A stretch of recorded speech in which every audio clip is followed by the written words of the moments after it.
श्रीमद दासबोध समर्थ रामदास स्वामींच्या वाङ्मयातील एक अत्यंत मोलाचा ग्रंथ.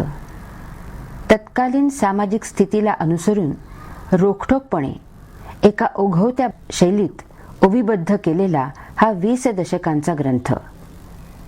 रामदासांनी केलेल्या बोधाचं निरूपण योगदास श्री जय गणेश जोशी यांनी करावं हा निव्वळ योगायोग नाही, कारण एकाच तिथीला जन्मलेले हे दोन्ही दास समाज प्रबोधन एका अद्भुत मार्गाने करू इच्छितात हे नक्की. विवरता विशेषा विशेष कळू लागे या रामदासांच्या उक्तीची प्रचिती योगदासांच्या निरूपणात सतत जाणवते.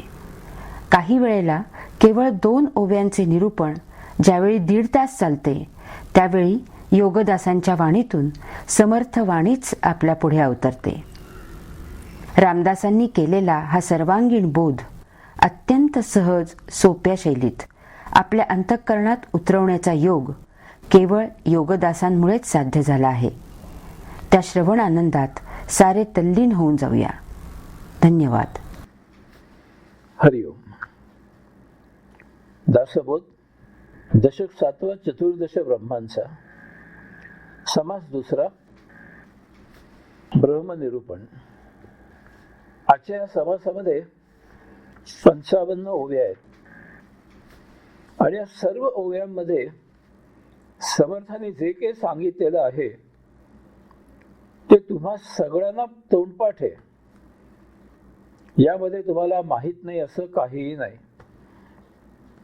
त्यामुळे मला सांगण्यासारखं निरूपण करण्यासारखं इथे काही राहिलेलं नाहीये. तथापि आपण एकदा याचं वाचन करू,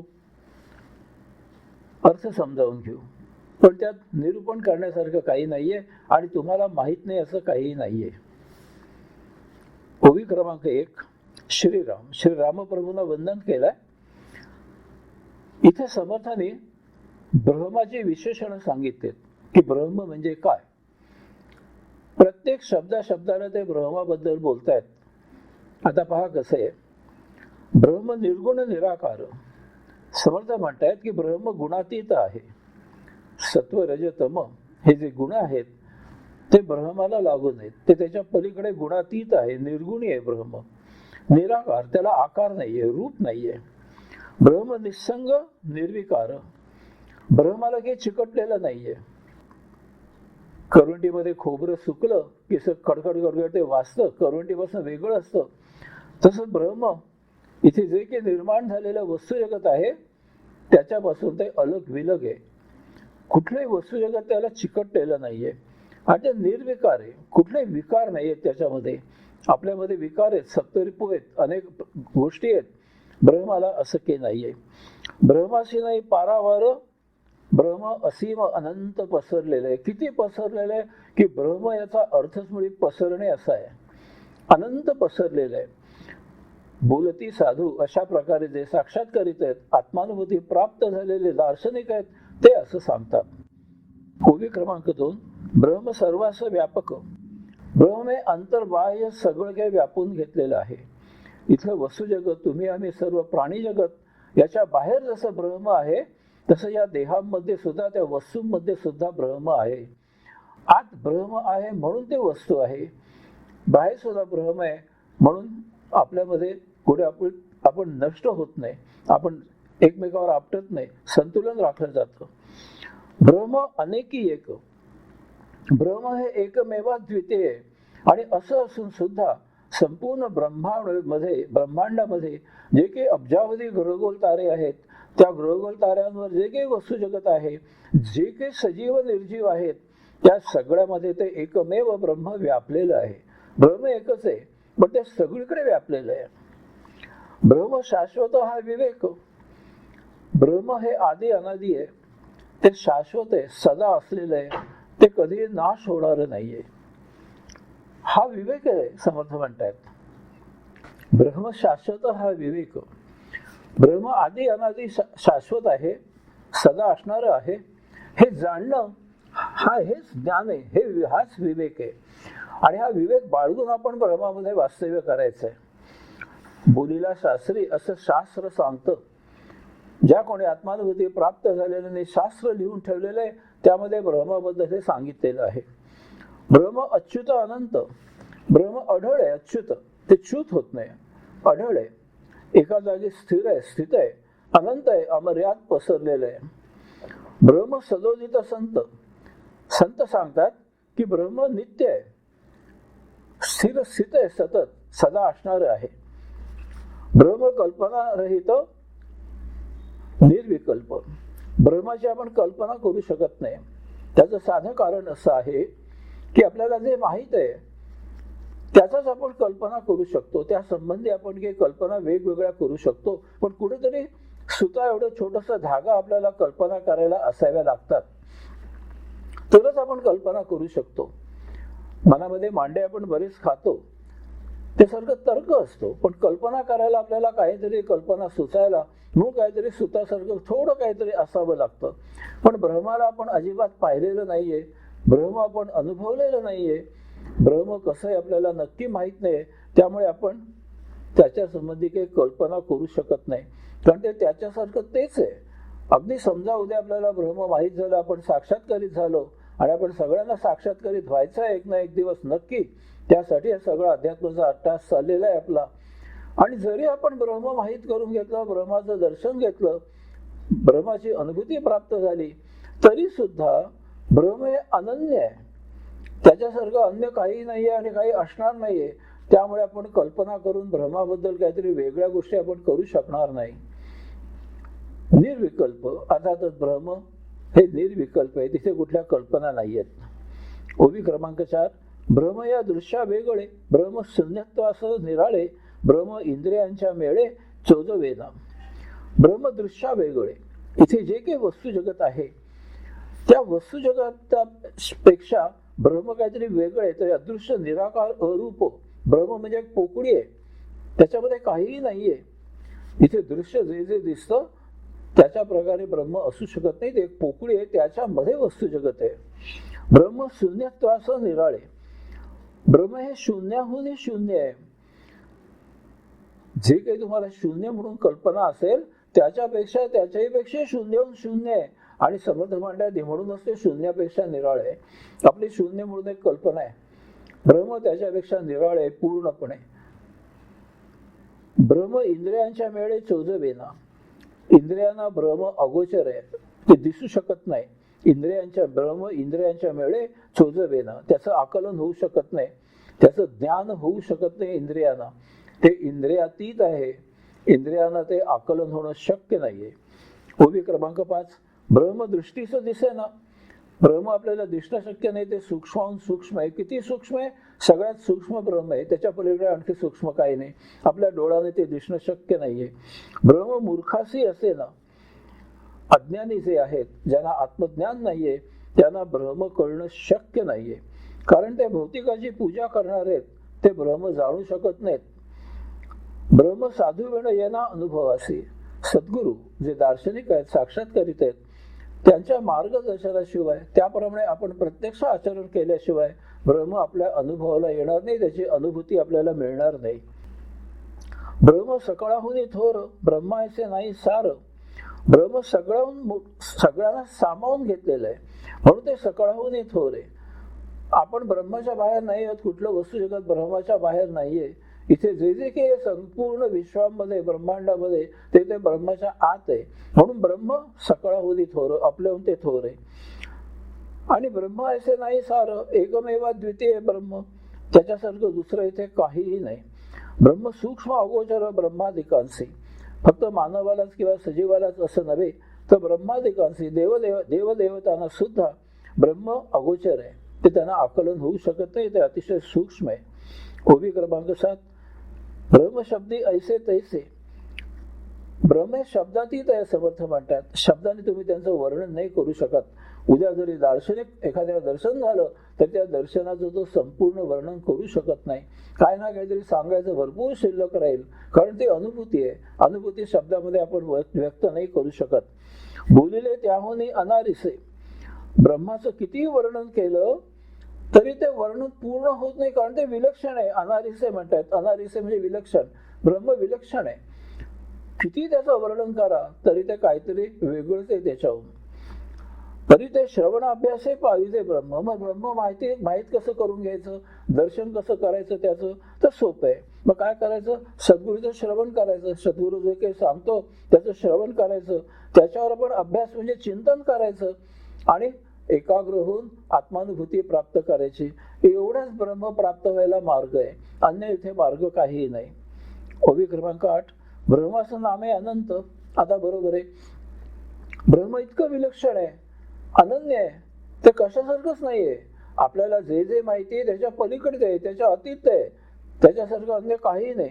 त्यामुळे स्वाभाविक काय होतं, तर अनेक जणांना ज्यांना दर्शन होतं, ज्यांना आत्मानुभूती प्राप्त होते, ज्यांना ब्रह्माचा साक्षात्कार होतो, त्यांना ज्या प्रकारे साक्षात्कार होतो त्या प्रकारे ते ब्रह्माला नाव देतात. कुणाला ते निर्विकारी वाटलं त्यांनी ब्रह्म निर्विकारी हे नाव दिलं त्याला. कुणाला वाटे ते शब्दातीत आहे, तो म्हणाला वर्णन नाही करू शकत, ब्रह्म शब्दातीत आहे. ब्रह्म निराकार आहे, त्याला आकार नाहीये, त्याला तसा अनुभव आला. अनेक साक्षात्कारींना ज्या ज्या प्रकारे ब्रह्म माहीत झालं, ज्या ज्या प्रकारे त्यांना आकलन झालं, ज्या ज्या प्रकारे त्यांना दर्शन झालं, त्याप्रमाणे प्रत्येकाला त्याला वेगवेगळं नाव दिलं. त्यामुळे ब्रह्माची अनंत नाही, परी ते ब्रह्म नामातीत, अनंती नाव आहेत ब्रह्मांना. पण असं असून सुद्धा ही जेवढी काही ब्रह्माला नावं दिलेली आहेत, एक्स नाव, क्ष नाव आहेत आपण गृहीत धरू, पण त्या क्ष नावाच्या पलीकडे ब्रह्म नामातीत आहे. नाम देऊन त्याचं कितीही वर्णन केलं तरी ते अपूर्ण आहे. म्हणून ते सतत शब्दातीत आहे, नामातीत आहे. कितीही नावं त्याला दिली तुमच्या अनुभवाप्रमाणे तरी काही ना काही ते अजून वेगळंच आहे आणि कोणाला तरी वेगळंच दर्शन होतं. ब्रह्माचं हेत दृष्टांत देताना शोभती. ब्रह्माला तुम्ही जर एखाद्या इथे या हेत म्हणजे इथे असलेल्या वस्तू जगत, हयात असलेल्या वस्तू जगत, इथे हेत इथे असलेल्या ज्या काही गोष्टी आहेत, जे काही वस्तू जगत आहेत, की जे काही आपल्याला दिसत आहे, आपण अनुभवतोय, त्याप्रमाणे जर तुम्ही ब्रह्माला उपमा दिली न शोभती, तर ते ब्रह्माला शोभेचं नाहीये, ते त्याहून काहीतरी वेगळंच आहे, ते त्याहून काहीतरी निराळच आहे. इथे कुठलीही वस्तू त्याच्याशी तुम्ही तुलना करू शकत नाही. ओवी क्रमांक 9, ब्रह्मासारखे दुसरे पाहता काय आहे खरे, ब्रह्म दृष्टांत उतरे कदानुस आहे. ब्रह्मासारखे दुसरे पाहता काय आहे खरे, ब्रह्मा जो आहे त्याला दृष्टांत देऊन तुम्ही वर्णन नाही करू शकत. ब्रह्माला ब्रह्म दृष्टांत उत्तरे कदानुस आहे. ब्रह्माला तुम्ही कुठलाही दृष्टांत दिलात तर ते ब्रह्माच्या तुलनेला अयोग्य आहे, त्याच्या पलीकडे काहीतरी ब्रह्म आहे. म्हणजे ब्रह्मासारखे दुसरे पाहता काय आहे खरे, ब्रह्मासारखं दुसरं काय आहे, काहीही नाहीये. तुम्ही पाहायला गेला तर ब्रह्मासारखं काहीही नाहीये, ते सगळं आभास असेल तुम्हाला वाटलेला, खरं नाहीये, ते अदृश्य आहे, अरूप आहे ब्रह्म. तर तुम्ही काहीतरी कल्पना केल्यात तर तो आभास असेल, ते खरं नाहीये, असत्य आहे. तुम्हालाच नंतर जाणवेल. सुरुवातीला तुम्ही म्हणाल अरे मला ब्रह्म असं दिसलं तसं दिसलं, दुसरा म्हणून मला असं दिसलं तसं दिसलं, दोघेही खरे आहेत, खोटं कोणीच नाही बोलत आहे. त्या ब्रह्माला तुम्ही दृष्टांत देऊन वर्णन नाही करू शकत. समर्थाने इथे एका श्रुती आहे, वेद जे आहे त्या श्रुतीमधला एक आधार घेतलाय. यतो वाचो निर्वर्तन्ते अप्राप्य मनसा सहा. समर्थ त्याचे समश्लोकी केले. जिथे वाचा निवर्तती, जिथे वाचेने त्याचं वर्णन करायला वाचा असमर्थ आहे. तुमची भाषा जी आहे ती भाषा असमर्थ आहे, शब्द असमर्थ आहेत वर्णन करायला. म्हणजे देहाच्या बाबतीत समर्थ सांगतायत. आणि दुसरं, मनाशी नाही ब्रह्मप्राप्ती, मनाने सुद्धा तुम्ही ब्रह्माबद्दल काही जाणू शकत नाही. मनाच्या ते आकलन होण्याच्या पलीकडे मानसिक कल्पना तुम्ही काय कराल, देहाने तुम्हाला जे जे अनुभवाला येतं त्याबद्दल तुम्ही मनामध्ये काही कल्पना करता. मुळात देहच निर्वर्तनती आहे, देहालाच त्याचं आकलन होत नाही, तर मनाला त्याचं आकलन होणं शक्य नाहीये. ऐशी बोललेली श्रुती सिद्धांत वचन. आता वरती जे संस्कृत त्याने घेतलाय ते श्रुतीमधनं त्याने घेतलाय, वेदांमधनं घेतलाय. असा सिद्धांत श्रुतीमध्ये सांगितलेला आहे. कल्पना रूप मन पाही, ब्रह्मी कल्पनाची नाही. मन जे आहे ते नेहमी काहीतरी वेगळ्या कल्पना करत असतं. मन नेहमी मनोराज्यामध्ये आपण म्हणतो, मनोराज्यामध्ये आपण विहार करतो, मनाच्या राज्यामध्ये. प्रत्यक्ष तसं काही नाहीये. मन आपलं कल्पनावर कल्पना करत असतं. आणि अशा प्रकारे कल्पना केल्यानंतर मन काय करतं, ते त्याने ज्या कल्पना केलेल्या आहेत त्या प्रत्यक्ष उतरवण्याचा ते प्रयत्न करतं देहाच्या माध्यमातून. एक कल्पना केली की आपण चंद्र दिसतोय, रोज बघतो आपण, एका दिवशी जाऊ ना त्याच्यावर, ही मानसिक कल्पना होती काही वर्षांपूर्वी. माझ्या लहानपणीचं एक भावगीत होतं, चल चंद्रावर स्वारी करूया. जुनं भावगीत आहे, चल चंद्रावर स्वारी करूया. ही कवी कल्पना वाटत होती तोपर्यंत. पण नंतर प्रत्यक्ष आपण गेलो तिथे. हे मनाचे उद्योग आहेत. मन असं काहीतरी करतं की जे नाही आपल्याकडे त्याची कल्पना करतं आणि देहाला आज्ञा देतं, चल कर त्याप्रमाणे प्रयत्न. आणि खरोखर चंद्रावर मनुष्य पोहोचला जाऊन. अशा प्रकारे मन आहे. पण तरी सुद्धा ब्रह्म कल्पनाची नाही, ब्रह्म कल्पनेच्या आवाक्यात येणार नाहीये. ब्रह्म मन जाणू शकत नाही. म्हणून ही वाक्य काही अन्यथा नव्हे. आणि म्हणून मन ब्रह्म जाणत नाही हेच एकमेव सत्य आहे. दुसरं वाक्यच नाही याच्या पलीकडे. तुम्ही ब्रह्माचं वर्णन अन्य प्रकारे करू शकत नाही. एवढं एकच वाक्य आहे की मन ब्रह्म जाणू शकत नाही, मन ब्रह्माची कल्पना करू शकत नाही, वगैरे वगैरे. ओवी क्रमांक 12. आता मनासी जे अप्राप्य ते कैसे होईल प्राप्त, ऐसे झाले ऐसे म्हणाल तरी कृत्य, सद्गुरू विण नाही. आता मी तुम्हाला जसं सांगितलं की मनाने काही आपण कल्पना करतो आणि मन नंतर शरीराला कामाला लावतो. तर समर्थ म्हणतायत आता मनासी जे अप्राप्य, आता मनाला जे अप्राप्य आहे ते कैसे होईल प्राप्त. मग देह त्याचे कसं काय प्राप्त करू शकेल. पण मुळातच काही कल्पना नाहीये मनामध्ये की एखादी गोष्ट तुमच्यामध्ये आली, तुम्ही एखादा बेत आखता त्याप्रमाणे आणि त्याप्रमाणे तुम्ही कामाला लावता देहाला. इथे मुळातच मनालाच ब्रह्म कळत नाही, तर तिथे तुम्ही ते प्राप्त कसं करणार. मग त्याच्यावर उपाय समर्थ सांगतायत. ऐसे म्हणाले तरी कृत्य, सद्गुरू विण नाही. तरी सुद्धा ब्रह्म तुम्हाला प्राप्त होईल. केव्हा प्राप्त होईल. सद्गुरूला तुम्ही शरण गेलात तर, सद्गुरूचं तुम्ही वचन ऐकलं तर, सद्गुरू जसं सांगेल तसं तुम्ही केलं तर. आणि सद्गुरूकडे मनातीत कल्पनातीत अवस्थेमध्ये आपल्याला जावं लागतं. सद्गुरू आपल्याला कल्पनातीत मनातीत अवस्था सांगतो काय करायचा. देहाच्या बाहेर जायला शिकवतो. देहादी इंद्रिय मन बुद्धी स्मृती जीव सगळं मागे ठेवून त्याच्या पलीकडे जायला आपल्याला शिकवतो. तिथे आपल्याला आत्मब्रह्म प्राप्त होऊ शकतं. ओवी क्रमांक 13. भांडार घरे भरिली अरे असं ती अडकली, हातास न येता केली सर्व हे अप्राप्य. एखादं भांडार घर आहे, मोठं गोडाऊन आहे भांडार घर म्हणजे, आणि आज भरपूर वस्तू जगत आहे, पण बाहेर कुलूप लावलेले आणि त्या कुलपाची किल्ली आपल्याकडे नाहीये. आत आहे, वस्तू भरपूर आहेत भांडारगृहामध्ये आपल्याला माहिती आहे, पण त्याच्या कुलपाची किल्लीच नाही आपल्याकडे. मग त्या वस्तू कशाला आपल्या प्राप्त होतील. ओवी क्रमांक 14. तरी ते किल्ली ते कवण मज करावी निरूपण, ऐसा श्रोतापुसे कोण वक्त यासी. आता श्रोते समर्थांना म्हणतायत की भांडारगृह आहे, त्याच्यामध्ये वस्तू जगत आहे आणि किल्ली नाही असं तुम्ही म्हणता. म्हणजेच हे ब्रह्मांड आहे, त्याच्यामध्ये आत्मपरब्रह्म आहे, सगळं आध्यात्मिक तत्वज्ञान आहे. पण तिथे पोहोचायचं कसं, त्याचं दर्शन कसं घ्यायचं, साक्षात्कार कसा व्हायचा, याची किल्ली आमच्याकडे नाहीये. मग स्वामी आम्हाला ती किल्ली कशी सापडेल त्याचं निरूपण आम्हाला करा, आम्हाला पाहिजे ते. ओवी क्रमांक 15. सद्गुरु कृपा त्याची केली, जेणे बुद्धी प्रकाशली, द्वैत कपाटे उघडली एक असली. समर्थ म्हणतात की किल्ली एकच आहे, ती म्हणजे सद्गुरु कृपा. सद्गुरु कृपा म्हणजे काय. सद्गुरूची वचनं ऐकणं, प्रथम श्रवण करणं, वाचन करणं, चिंतन करणं, त्याप्रमाणे सद्गुरूला शंका विचारायच्या काय असतील त्याप्रमाणे साधना उपासना करायची, ध्यान समाधी लावायची, जे जे सद्गुरू सांगेल ते करायचं, आणि मग तुम्हाला ती किल्ली तुमच्या हातात येईल. म्हणून म्हटलंय जेणे बुद्धी प्रकाशली, प्रज्ञा प्राप्त होईल तुम्हाला. सद्गुरूच्या उपदेशाप्रमाणे तुम्ही आचरण केलं तर तुम्हाला प्रज्ञा प्राप्त होईल. आणि प्रज्ञा प्राप्त झाली की द्वैत कपाटे उघडली, द्वैताचा अद्वैतात तुम्ही जाल. आणि अद्वैतामध्ये गेल्यानंतर तुम्ही तुरीय अवस्थेमध्ये जाल. तुरीयमधून उन्मनी अवस्था प्राप्त होईल आणि उन्मनीमधून शेवटी तुम्ही साक्षात्कारित व्हाल. ओवी क्रमांक 16. तेथे सुख असे वाढ, नाही मनाचं पवाड, मने विण कैवाड साधकाचा.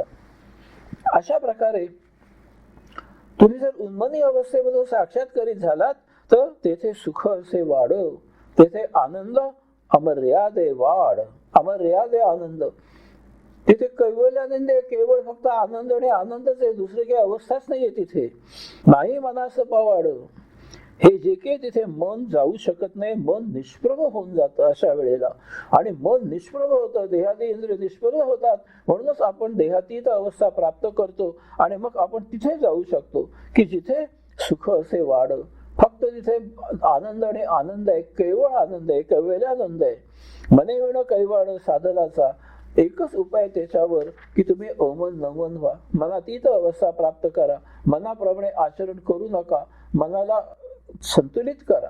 मन हवं आपल्याला जगण्यासाठी, मनाची आवश्यकता आहे, ते संतुलित करता आलं पाहिजे. भौतिक वस्तू जगताचा देहधर्मापुरता उपयोग घेण्यापुरतंच मन ऍक्टिव्ह राहायला पाहिजे, नाहीतर त्याच्यावर आपल्याला नियंत्रण करायला पाहिजे मनावर. एवढी एकच गोष्ट समर्थ म्हणतात आहे. उभी क्रमांक 17, त्याची मने विण प्राप्ती की वासने विण तृप्ती, तेथे न चले व्युत्पत्ती कल्पनेची. अशा प्रकारे उन्मनी अवस्था जी प्राप्त करायची आणि दर्शन आणि साक्षात्कारित व्हायचं आहे, ती मनातीत अवस्था आहे, मने विण प्राप्ती, मनाच्या पलीकडे ती अवस्था आहे. त्यामुळे तुम्हाला अवमन नमन व्हायला पर्याय नाहीये. अवमन नमन होऊनच तुम्ही तिथे जाऊ शकता. की वासने विण तृप्ती म्हणजे देहातीत व्हायचं आहे, देहाला वासना आहेत, देहादी इंद्रिय आणि मन बुद्धी स्मृती या सगळ्याच्या पलीकडे जायचं आहे. तेथे न चले व्युत्पत्ती, तिथे बुद्धीचं काम नाहीये, कल्पनेची. कल्पने रम्य तिथे काही होऊन चालत नाही. म्हणजे थोडक्यात काय, देहादी इंद्रिय आणि आपलं मन बुद्धी स्मृती जे काही सगळं आहे त्याच्या पलीकडे जायचं आहे. तिथे आत्मपरब्रह्म आहे. तिथे तुम्हाला सद्गुरू तिथे कसं द्यायची त्याची किल्ली तुमच्या हातात देतो, त्याप्रमाणे तुम्ही जाऊ शकता आणि मग तुम्हाला ब्रह्माचा साक्षात्कार होतो. ओवी क्रमांक 19, ते परेहुनी पर मन बुद्धी अगोचर, संग सोडीचा सत्वर पावीच येते. आपल्या ज्या काही कल्पना आहेत त्या कल्पनेप्रमाणे आत्मपरब्रह्म नाहीये, त्याच्या पलीकडे ते आहे. म्हणजे कल्पनांना बुद्धीच्या जाणीवेची मर्यादा आहे सांगायचं आहे. माणसाला जी काही बुद्धी आहे त्या बुद्धीप्रमाणे तो कल्पना करतो, त्याप्रमाणे मन त्याला एक एक गोष्टी सुचवतं त्या बुद्धीचा उपयोग करून. पण त्याच्याही पलीकडे ब्रह्म आहे. त्यामुळे माणसाच्या बुद्धीला जी मर्यादा आहे ती तिथे समाप्त होते, त्याच्या पलीकडे ब्रह्म आहे, म्हणून ते बुद्धीतीत आहे. परेहोनी पर म्हटलंय, याच्या ब्रह्माच्या आपल्या ज्या काही कल्पना आहेत त्याच्या पलीकडे ब्रह्म आहे. कल्पनाच्या राज्यामध्ये मन जे काही रमतं त्याच्या पलीकडे ब्रह्म आहे. आपण त्याची कल्पना नाही करू शकत, म्हणून परेहुनी पर म्हटलंय. आपल्या मनाच्या कल्पना किती आहे, ब्रह्म म्हणजे काय अमुक, ती मर्यादा नाहीये, ब्रह्म त्याच्या पलीकडे. मन बुद्धी अगोचर, देहादी इंद्रिय बुद्धी स्मृती या सगळ्यांना ते मिळणं अशक्य आहे. पण काय करायला पाहिजे, संग सोडिता सत्वर पाहिजे. देहादी इंद्रिय बुद्धी यांना अगोचर असलेली जी काही ब्रह्म नावाची वस्तू आहे ती भौतिकाच्या असंगाने प्राप्त होते. भौतिक वस्तू जगताचा तुम्ही मोह सोडला, अनावश्यक उपभोग बंद केला, त्या देहादी इंद्रियांच्या मध्ये तुम्ही रममाण होणं सोडून दिलं, अत्यावश्यक तेवढाच उपयोग केलात की तिथे सत्वर पाविजे, तुम्हाला तिथच्या तिथे साक्षात्कार होईल. ओवी क्रमांक 19, संग सोडावा आपुला मग पहावे तयाला, अनुभवितो या बोला सुखा वेलगा. संग सोडावा आपुला, आपल्याकडे 3 प्रकारचे संग्रह आहेत, धनसंग्रह, जनसंग्रह, विचार संग्रह, आणि आपल्याला ते अतिशय प्रिय आहेत. पैसा वैभव किती मिळालं आपण तृप्ती कधी होत नाही. आपल्याला लोक लागतात, समाज लागतो, त्याशिवाय आपण जगू शकत नाही. आपण एकटे जगू शकत नाही, मोठं विचित्र अवस्था आहे. एकटे जन्माला येतो, एकटं मरायचं आहे. एकटं बसायला शिकायला पाहिजे स्वतःजवळ. मध्ये मी एकदा बोललो होतो की आपण कधी एकटे नसतो, आपल्याजवळ सतत औषात्मय आहे. औषात्म्याची मैत्री पाहिजे, त्या औषात्म्या जवळ बसता आलं पाहिजे आपल्याला तासन तास. कुठल्याही प्रकारे मनामध्ये विकल्प न येता शांतपणे त्याच्याजवळ बसता आलं पाहिजे, ते सोडायला पाहिजे. आणि विचार संग्रह, सतत मन विचार करत असं वेडपटच आहे मन. ते किती विचार करतं. तुम्ही 1 तास निर्विचारी बसून बघा, 1 तास जाऊ दे, 10 मिनिटं बसून बघा, 100 विचार मनामध्ये येतील.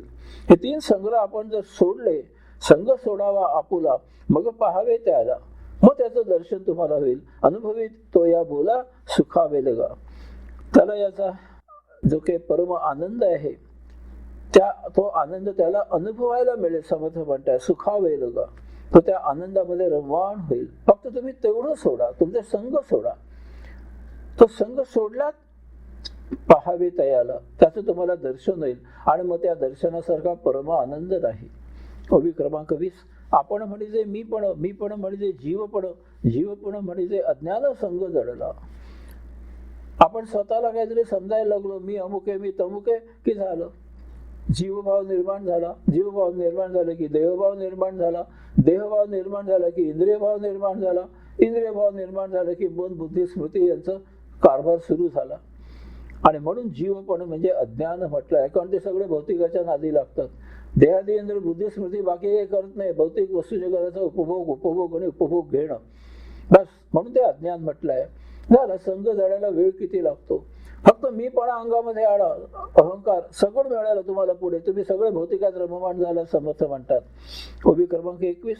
सोडिता तया संघासी ऐक्य होय निसंगाशी कल्पने विण प्राप्तीसी अधिकार ऐसा. 20व्या ओवीमध्ये वरती जे सांगितलं ते फक्त तुम्ही सोडा. सोडिता तया संघासी, तेवढा मीपणा जो आहे त्याच्यामुळे सगळं निर्माण होतो, तेवढा अहंकार सोडून द्या, मीपणा सोडून द्या. तसं सोडलं की तुम्हाला निसंगाचं दर्शन होईल.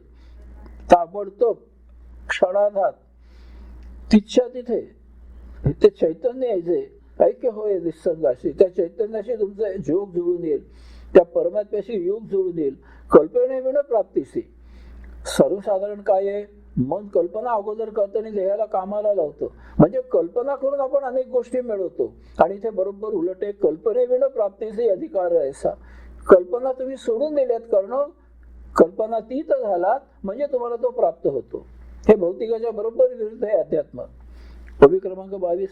मी कोण ऐसे नेडीचे तया नाव अज्ञान बोलीचे अज्ञान गेले या पावीचे परब्रह्मते.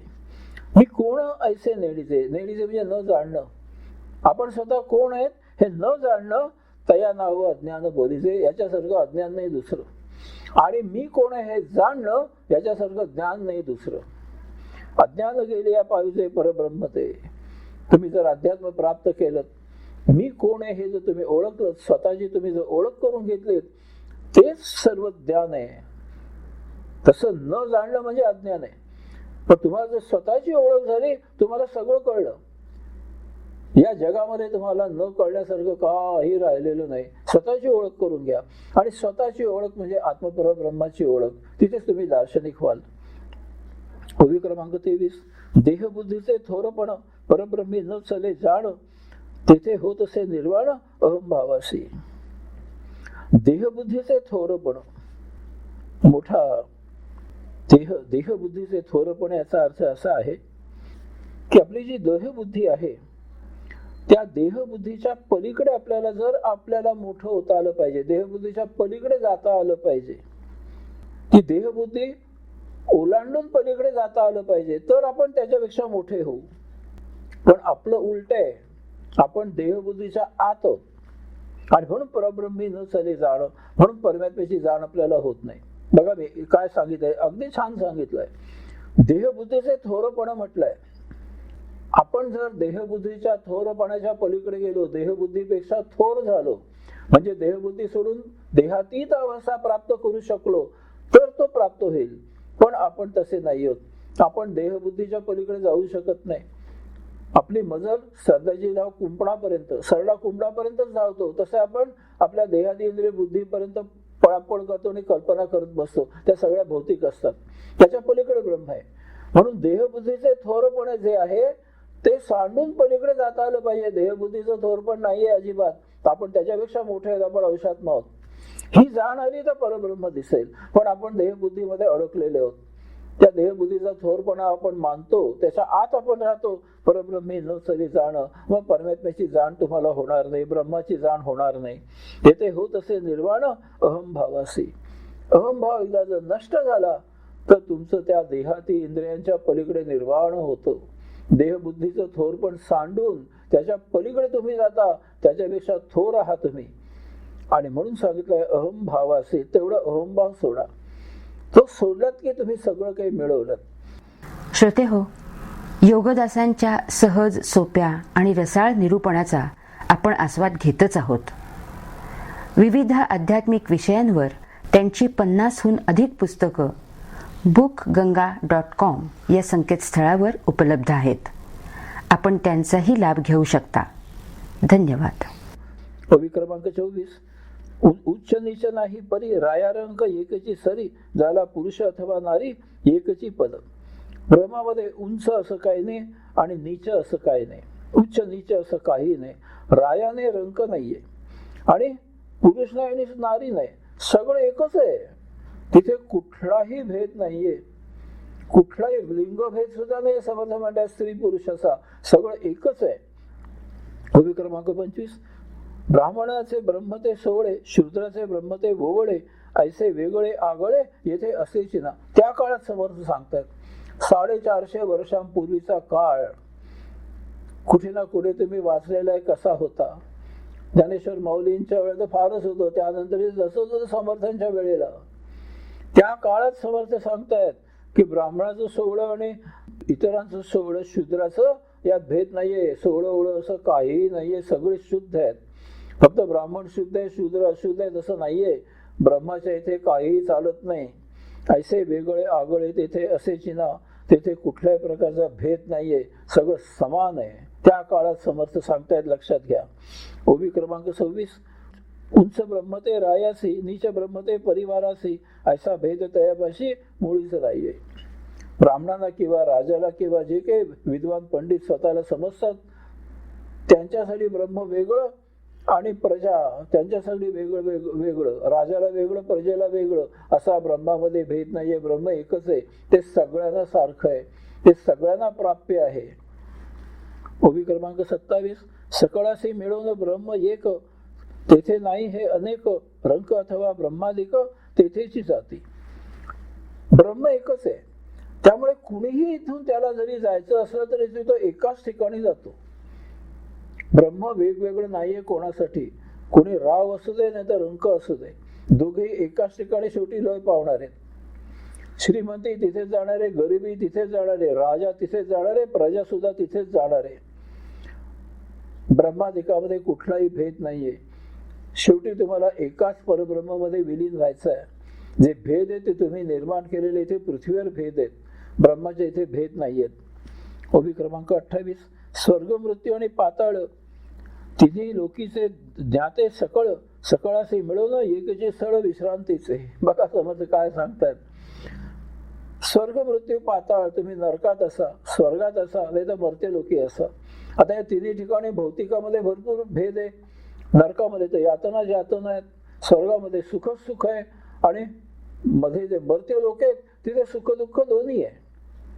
या तिन्ही ठिकाणून जेव्हा लोक त्या परब्रह्मामध्ये जाऊन मिळतात त्यावेळेला ते एकाच ठिकाणी जातात. तिन्ही ठिकाणून त्यांना जर आत्मानुभूती प्राप्त झाली ते फक्त एकाच ठिकाणी जातात. ते म्हणजे आत्मपरब्रह्म. तिथे भेद नाहीये. नरकात मग आलास का मग वेगळं जरा खाली बस तिकडे. स्वर्गात आलास का बस वरच्या आसनाला. असं तिथे काही नाहीये. तिथे सगळ्यांना भेद तिथे काही नाही. एकच एक गोष्ट आहे. सकाळशी मिळून एकही स्थळ विश्रांतीचे. तुम्ही तिथे फक्त विश्रांती घ्यायचे बस. एकच स्थळ आहे तिथे. सगळे तुम्ही एकाच ठिकाणी जाणार आहात. ओवी क्रमांक 29. गुरुशिष्या एकची पद तिथे नाही भेदाभेद पर्या देहाचा संबंध तोडीला पाहिजे. अर्थातच गुरुनी शिष्य केवढं आहे ना. शिष्य खाली बसतो जमिनीवर गुरुच्या पायाशी सेवा करायला. ब्रह्मामध्ये गुरु शिष्य हे दोघे एकाच ठिकाणी जाणार. शेवटी तिथे भेदाभेद नाहीये. फक्त एकच अडचण आहे ती म्हणजे तुम्ही देहातीत व्हायचं आहे. गुरु जो देहातीत झाला तो ज्या ठिकाणी जातो त्याच ठिकाणी शिष्य देहातीत होऊन जातो. तिथे काही नाहीये भेद. ओवी क्रमांक 30. देहबुद्धीच्या अंती सकळाशी एकची प्राप्ती एक ब्रह्म द्वितीया नास्ती हे श्रुती वचन. देहबुद्धी एकदा जर तुम्ही सोडली देहातीत अवस्था प्राप्त केली ते जो जो देहातीत अवस्था प्राप्त करेल त्या प्रत्येकाला तेच आणि तेच एकमेव ब्रह्म प्राप्त होणार आहे. तिथे कुठलाही भेद नाहीये. म्हणून श्रुती काय सांगते एक ब्रह्म द्वितीया नास्ती अनन्य आहे. ब्रह्म एकमेव आहे. तुम्हाला प्रत्येकाला तिथे एकाच ठिकाणी जायला मिळणार आहे. ओवी क्रमांक 31. साधू दिसती वेगळाले परी ते स्वरूपी मिळाले अवघे मिळवून एकची झाले देहातीत अवस्था. तुम्हाला इथे भौतिकामध्ये साधू वेगळ्या प्रकारे जाणवतात. अर्थातच आहे सद्गुरू तुम्हाला वेगळ्या प्रकारे जाणवतो. साक्षात्कारीच वेगळ्या प्रकारे जाणवतो. एक त्यांच्या ज्ञानाचं तेज जे आहे, त्यांच्या आत्मानुभूतीचं दार्शनिक तेज आहे, ते त्यांच्याकडे असतं, ते वेगळे दिसतात. पण परी ते स्वरूपी मिळाले अवघे मिळून एकशी. ज्या वेळेला ते आत्मब्रह्म तिथे विलीन होतात, तिथे तुम्ही जर गेलात उद्या विलीन होऊन, ते तुम्हाला तिथे तुमच्यासारखेच दिसतील. ते तिथे वेगळं पण काहीही नाहीये. देहातीत अवस्था झाली की तिथे वेगळं पण नाहीये. जे काही साधू संतांचं तेज दिसतं ते देहावर दिसतं. त्याच्या प्रज्ञेने तुम्ही भारावलेले असता, त्यामुळे तुम्हाला ते तेज वाटतं. पण देहातीत अवस्थेमध्ये सगळं एकच एक आहे. ओबी क्रमांक 32. ब्रह्म नाही नवे जुने, ब्रह्म नाही अधिक उणे, उणे भाविले ते सुणे देहबुद्धीचे. ब्रह्म नवीन जुनं असं काही नाही. वस्तुजगत आपल्याकडे नवीन जुनं होतं, काही वर्ष वापरले जुने होतात, आपण नवीन घेऊन येतो. ब्रह्म अनादि अनंत आहे.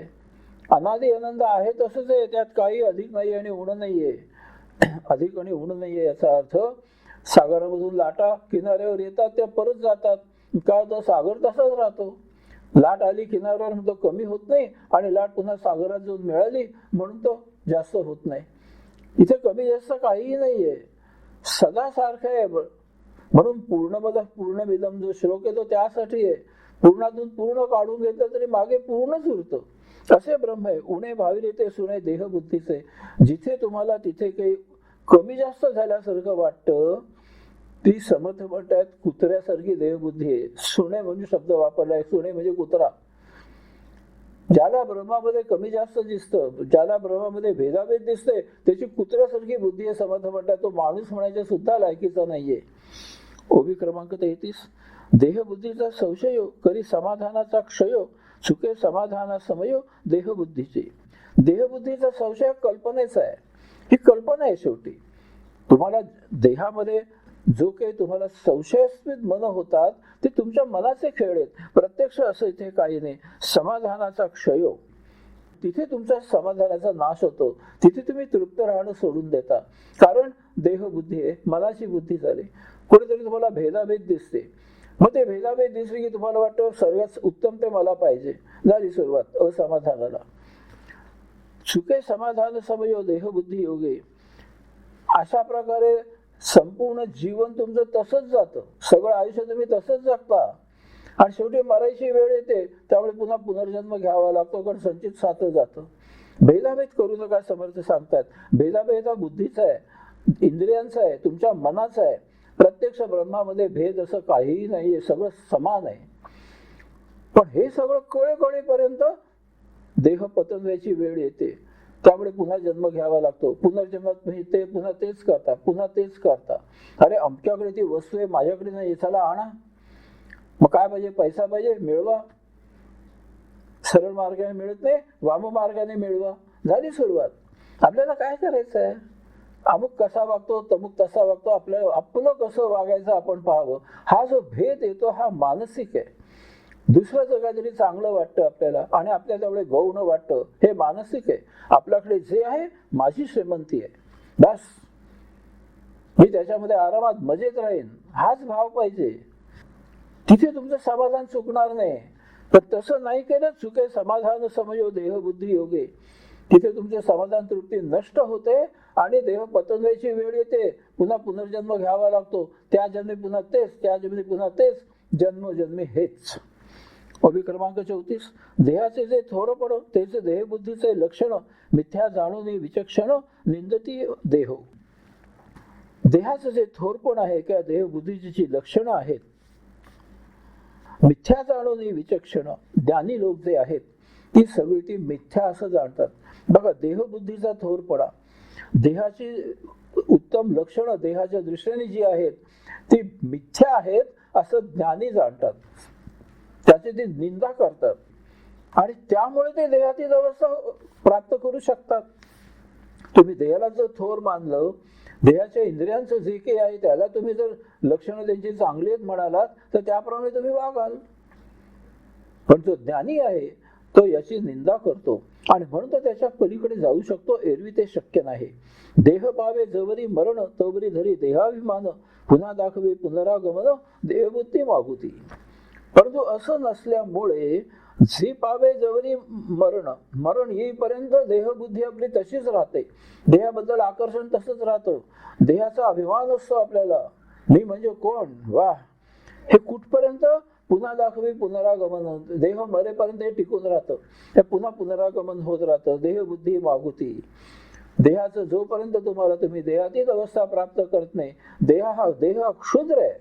जीव टिकवण्यापुरतीच त्याची लायकी आहे, या पलीकडे त्याची लायकी नाहीये. पण त्याला सजवायचं, नटवायचं, त्याला जे पाहिजे खाणं पिणं कपडा लत्ता, मोठमोठे ऐषारामात जागा, थोडक्यामध्ये अन्न वस्त्र निवारा, देहाचे सगळे चोचले पुरवत राहिलो आणि म्हणून मरण येईपर्यंत तसंच करत राहतो. पुढेही तसंच, पुनर्जन्मामध्येही तसंच. यातनं कधी सुटका होत नाही. ओवी क्रमांक 36. देहाचे नि थोरपणे समाधानाचे आले उणे, देह पडेल कोण्या गुणे हेची कळेना. देहबुद्धी जी आहे त्याचा थोरपणा म्हणजे काय? तर आपलं समाधान नष्ट करणं, आपली तृप्ती नष्ट करणं, हाच देहाचा थोरपणा आहे. तुम्ही देहाला एकदा थोरपणा दिलं, देहबुद्धीचा तुम्ही उपभोग, त्यापर्यंत तुम्ही उपभोग घ्यायला लागलात, तर त्याप्रमाणे तुम्ही वागायला लागाल आणि उपभोग तुम्हाला कधी समाधान देणार नाहीये, तृप्ती देणार नाहीयेत. एका उपभोगामधून 10 उपभोग निर्माण होतात आणि म्हणून समाधानाचे आले उणे. तुम्ही कदाचित सदा अतृप्त राहाल, असमाधानी राहाल. देह पडेल कोण्या गुणे हे कळेना. अशाच प्रकारे एका क्षणी देहाचं पतन होऊन जाईल. तुम्ही असमाधानी तसेच राहाल. संचित सासरं पुन्हा पुनर्जन्म झाला, पुन्हा पुनर्जन्म झाला. ओवी क्रमांक 37. हित आहे देहातीत म्हणून निरोपिती संत, देहबुद्धीने अंधित हेची लागे. आणि म्हणून संत साधू संत जे आहेत ते आपल्याला उपदेश करतात की तुम्ही देहातीत अवस्था प्राप्त करा, देहाला महत्व देऊ नका, मेहरबानी करा, जास्त पैसा मिळवूच नका, देहाला आवश्यक एवढंच मिळवा. 100 वर्ष तुम्ही जगाल असं गृहीत धरा, तेवढी पुंजी साचवा आणि पुरे करा. तिथे तुम्ही स्वतः जीवन जगायला सुरुवात करा. किती दिवस आयुष्य जगणार? मरेपर्यंत आयुष्य जगत असता, हाच मोठा प्रश्न आहे. असं संत तुम्हाला नेहमी उपदेश करत असतात. देहबुद्धीने अन्नित, देहबुद्धीमुळे सगळं तुमचं अहित होतं, त्यामुळे तुम्ही असमाधानी राहता. ओवी क्रमांक 38. सामर्थ्यबळे देहबुद्धी योगी असी तेही बाधी, देहबुद्धीची उपाधी पैसावे लागे. सामर्थ्यबळे देहबुद्धी, देहबुद्धी महाप्रबळ आहे. महाप्रबळ आहे. किती प्रबळ आहे? तर योगी आणि संन्यासी यांना सुद्धा ती चालवते, त्यांना सुद्धा ती डिवसते. इतकी ती पसरते, इतकी पसरते तुमच्या देहामध्ये की तुम्हाला वाटतं याच्या पलीकडे काही नाहीच आहे, देह हेच सत्य आहे. देहबुद्धीची उपाधी पैसावे लागे. देहबुद्धीची उपाधी तुम्ही लावून घेता. मी म्हणजे अमुक आहे, माझं नाव अमुक, माझं वैभव अमुक, मी अमक्याचा अमका, मी तमक्याचा तमका, मी एवढी माझ्याकडे आहे, ही माझ्याकडे सत्ता आहे, हे माझ्याकडे पैसा आहे, काय वाटेल ते. देहबुद्धी पसरते, देहामध्ये संपूर्ण तुमचा कब्जा घेते आणि त्याप्रमाणे तुम्ही व्यवहार करत जाता. व्यवहार वाढत जातात, मरेपर्यंत व्यवहारच करत राहता. कधी जीवन जगायला तुम्हाला उसंतच नाहीये. ओवी क्रमांक 39. म्हणून देहबुद्धी हे झडे तरीच परमार्थ घडे, देहबुद्धीचे बिघडे ऐक्यता ब्रह्माची. आणि म्हणून ज्या वेळेला तुम्ही देहबुद्धी सोडाल, देहबुद्धी हे झडे म्हटलंय, देहबुद्धी सोडाल तरीच परमार्थ घडे. मग परमार्थ मिळेल तुम्हाला, मग तुम्हाला परमार्थ मिळेल. तिथे तुम्हाला कैवल्य आनंद होईल. देहबुद्धीचे बिघडे ऐक्य ब्रह्माची. पण जर तुम्ही देहबुद्धी बाळगलीत तर भौतिकाच्या अनेकत्वात जगणं सुरू होईल. इथलं वस्तू जगत कधीही संपणार नाहीये, अमर्याद आहे. त्यातच तुम्ही जगत राहाल, त्यातच जगत राहाल. असं करू नका. ती देहबुद्धी झडे होऊ दे आणि परमार्थ घडे होऊ दे. ओवी क्रमांक 40. विवेक वस्तूकडे बोढी, देहबुद्धी तेथून पाडी, अहंता लावून निवडी वेगळेपणे. विवेक वस्तूची ओढी. तुम्ही जर विवेक जागृत झालात आत्मज्ञानाने, संयम विवेक आणि तारतम्य ज्याला म्हटलंय, हे जर तुमच्यामध्ये विवेक उदित झाला की आपण नेमके कोण आहोत, हा देह आपण धारण केलाय म्हणजे काय आहे, आपण इथे आपल्याला जन्माला कोणी घातलाय, हा कोण आहे जन्माला घालणारा, आपण जगतो म्हणजे नेमकं काय जगतो, आपण मरतो म्हणजे नेमकं काय मरतो, आपण जे मिळवतो सगळं वस्तू जगत ते नेमकं काय आहे, आपल्याला त्याची आवश्यकता आहे का, आपण विनाकारण मिळवतोय का, जीवन म्हणजे काय आहे, नेमकं कशासाठी जगायचं आहे. विवेक वस्तूकडे ओढी. अशा प्रकारे तुमचे प्रश्नाचे तुम्ही निर्माण केलेत आणि सगळे प्रश्न जर सद्गुरूकडे तुम्ही शंका निरसन करून घेतली, तुमची आत्म ओढ निर्माण होईल तुमच्यामध्ये, वस्तू ओढ, आत्म ओढ निर्माण होईल तुमच्यामध्ये. देहबुद्धी तिथून पाडी, देहबुद्धी तिथून हाकलली जाईल, पळवून लावाल तुम्ही देहबुद्धीला अहंता लावून निवडी वेगळेपणे. अहंकार जो आहे माणसामध्ये, पण तो सुटत नाही देहामधून. हा मोठा प्रश्न आहे. माणसाची अहंता देहाची सुटत नाही. त्याला देह म्हणजे काहीतरी थोरपणा वाटतो. आपण असं जगलो, तसं जगलो, हे मिळवलं, ते मिळवलं, अरे एवढी सत्ता मिळवली, राष्ट्रपती पदापर्यंत जाऊन पोहोचलो, जगावर सत्ता गाजवली. अरे हो, पण तुझं स्वतःचं काय काय केलं यात? तू मिळवलं काय? शेवटी सगळा विध्वंस केला, माणसांना ठार मारलं, वस्तू जगत विध्वंस केला, नष्ट केलं. जग नष्ट करायची आज वेळ आली. कोणी स्वतः जगायलाच तयार नाहीत. अहंकार जगतोय, त्यांचा अहंकार फुलत चाललाय. अहंता लावून निवडी वेगळेपणे. तुम्ही जर अहंकार निर्माण केलात, तुम्ही स्वतःचं वेगळेपण निर्माण केलं की मी म्हणजे कोणतरी, सगळं माझ्या पंजाखाली असले पाहिजेत, याला अंत नाहीये. आज तुम्ही एखाद्या देशाचे पंतप्रधान, राष्ट्रपती झाला, उद्या तुम्हाला सगळं जग तुमच्या हाताखाली पाहिजे वाटायला लागेल. याला अंत नाहीये, काही अंत नाहीये. आणि म्हणून देहबुद्धी सोडा. ओबी क्रमांक 41. विचक्षणे या कारणे देहबुद्धी त्याजावी श्रवणे, सत्यब्रह्मी साचारपणे मिळवून जावे. म्हणून ज्ञानी जे लोक आहेत, विचक्षणे या कारणे, ज्ञानी लोक काय करतात? देहबुद्धी त्याजावी श्रवणे, त्या सत्संग करावा, सद्गुरूचा सत्संग करावा. ज्ञानियांचा दार्शनिक आत्मानुभूती प्राप्त जे लोक आहेत, ज्यांना स्वरूपावस्था प्राप्त झाले, ते तुम्हाला सदाचार म्हणजे काय ते सांगतील. सत्यब्रह्मी सदाचारे मिळवून जावे. त्या सदाचाराने योगिक आचरण करा. तो उपदेश तुम्हाला ते करतील. तो श्रवण करा, मनन करा, चिंतन करा, त्याप्रमाणे आचरण करा. तिथे तुम्ही आत्मपरब्रह्माला मिळाल. तिथे तुम्हाला कैवल्य आनंद मिळेल. ओबी क्रमांक 42. सत्यब्रह्म ते कवड ऐसा श्रोता करी प्रश्न, प्रत्युत्तर दे आपण वक्ता श्रोते असे. आता वरती म्हटलंय सत्यब्रह्मी साचारपणे. मग सत्यब्रह्म म्हणजे काय, असा प्रश्न समोरच्या श्रोत्यांनी समर्थांना विचारलाय. ओबी क्रमांक 43.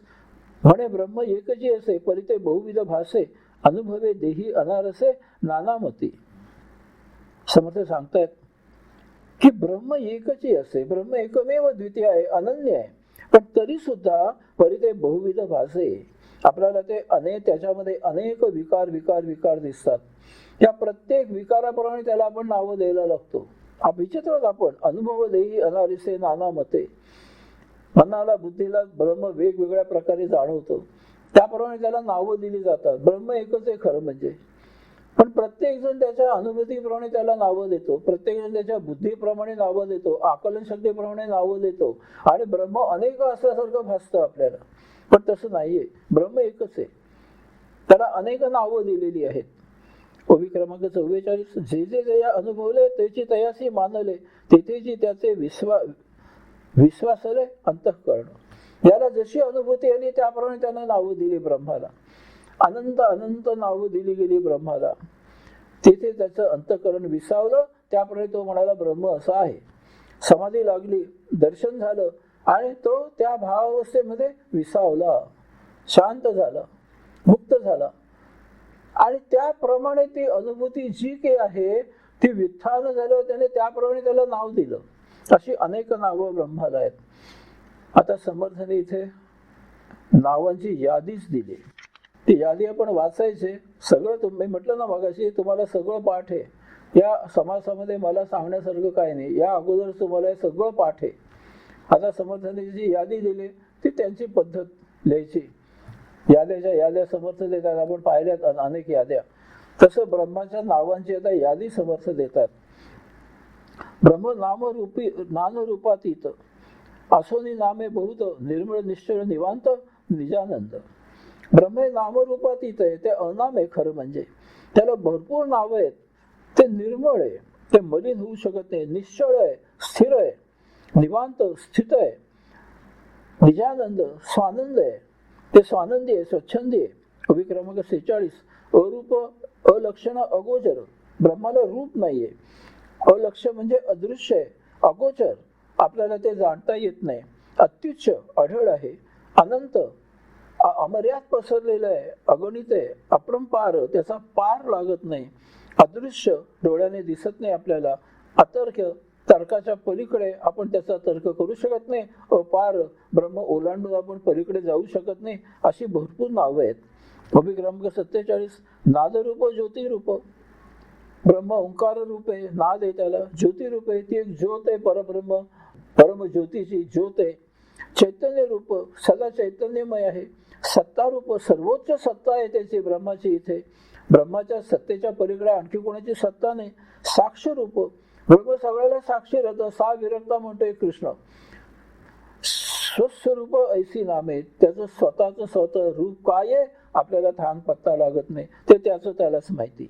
कवी क्रमांक 48. शून्य आणि सनातन. ब्रह्म शून्य आहे, शून्य आहे, अगणित आहे. ईशावासी उपनिषदेचा पहिला श्लोक आहे ना, शांतिपाठ, त्याच्यामध्ये दिलाय शून्य म्हणजे काय. सनातन आहे, ते आधी अनादी आहे, त्याच्या आधी काही नाही, नंतर काही नाही. सर्वेश्वर, ते सगळ्या ईश्वरांचा ईश्वर आहे आणि सर्वज्ञ. त्याला माहित नाही असं या जगात काही नाही, या विश्वामध्ये असं काही नाही. जे जे काही ज्ञान आहे ते सगळं त्या ब्रह्माला आहे. सर्वात्मा परम आत्मा आहे तो. जगजीवन ऐशी नामे, ब्रह्मांडाचे पालन पोषण तो करतो जगजीवन, म्हणून तर आपण हे ब्रह्मांड टिकू नये. कवी क्रमांक 49. सहज आणि सजोदित, तो अनायास आहे. तुम्ही प्रयत्न केलेत मुद्दाम की तो तुम्हाला सापडणार नाहीये, पण त्याच्यामध्ये चिंतन करून तुम्ही जर स्वस्वरूपामध्ये जर राहायला लागलात, मी सांगतो ना दररोज की स्वतःजवळ बसायला शिका, तेच त्यातलं आहे. तुम्ही स्वतःजवळ फक्त बसायला शिका, बाकी तुम्ही काही करायची गरज नाही, ते अनायास प्राप्त होईल. ते सदोदित सदा प्राप्तच आहे, आपण फक्त ते जाणत नाही. शुद्ध बुद्ध सर्वात इथं, त्याच्या इतकं शुद्ध बुद्ध दुसरी गोष्ट नाही, ते सर्वात पवित्र आहे. शाश्वत आणि शब्दात इथं, सदा असणार आहे शाश्वत. शब्दाच्या आपण त्याचं वर्णन करू शकत नाही अशी त्याला भरपूर नावं आहेत. कवी क्रमांक 50. विशाळ विस्तीर्ण विश्वंभर, ती विशाल आहे. किती विशाल आहे, तिथे त्याचा विस्तार इतका होतो की सगळी विश्वंभर, किती विश्व निर्माण होऊ देत, ते आणखी पसरत जाईल.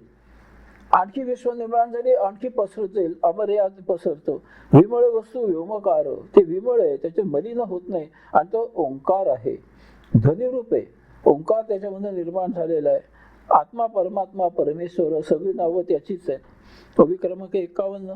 परमात्मा ज्ञानघन, एकरूप पुरातन, चिद्रूप चिन्मात्र जाण, नामे अनाम्याची.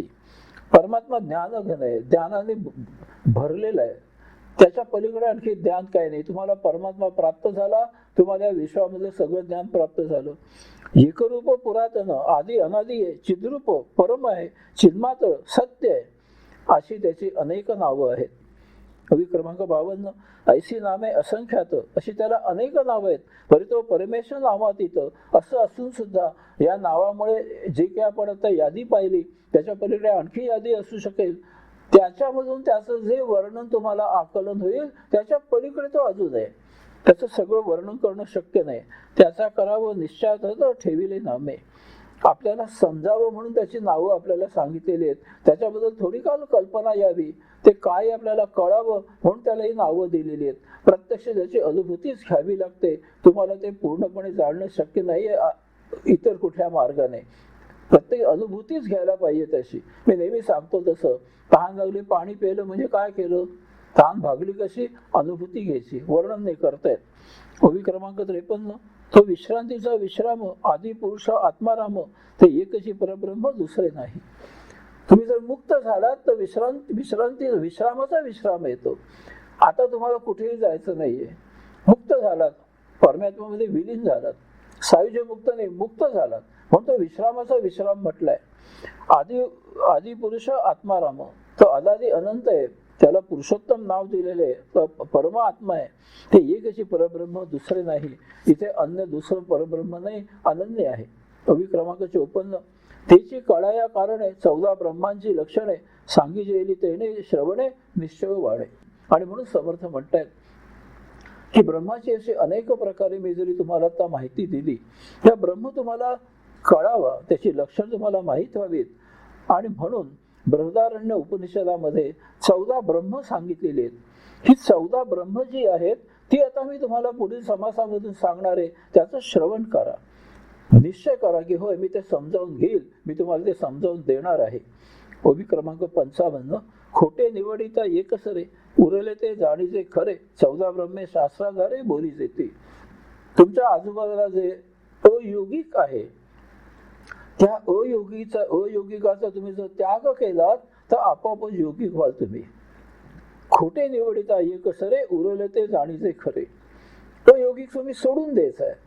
तो योगिक सोडलं की आपोआप योगिक उरतं. त्याप्रमाणे ते तुम्ही करायचंय, त्याप्रमाणे तुम्ही आचरण करायचं आहे. 14 ब्रह्मांचं शास्त्राचा तुम्हाला जर जाणून घ्यायचा असेल तर पुढे मी सांगणार आहे, त्यासाठी सावध राहा. जे जे आपल्याला नकोय ते त्याग करा, फक्त तिथून दूर व्हा, बाकी तुम्ही करू नका. चांगल्याच्या मागे जायची गरज नाही, वाईटापासून पळायची फक्त तयारी करा, चांगलं आपोआप प्राप्त होईल. इथे या समासाची सांगता होते. 55 ओव्या आहेत. मी त्याचं फक्त वाचन केलं, त्याच्यामध्ये निरूपण करण्यासारखं माझ्याकडे काही नव्हतं. तुम्हाला कळलं असेल की प्रत्येक गोष्ट तुम्हाला माहिती आहे यातली. तर समर्थ आता तिसऱ्या समासापासून 14 ब्रह्मांबद्दल आपल्याला माहिती सांगणार आहेत, ती आपण पुढील वेळेला घेऊ. हरिओम.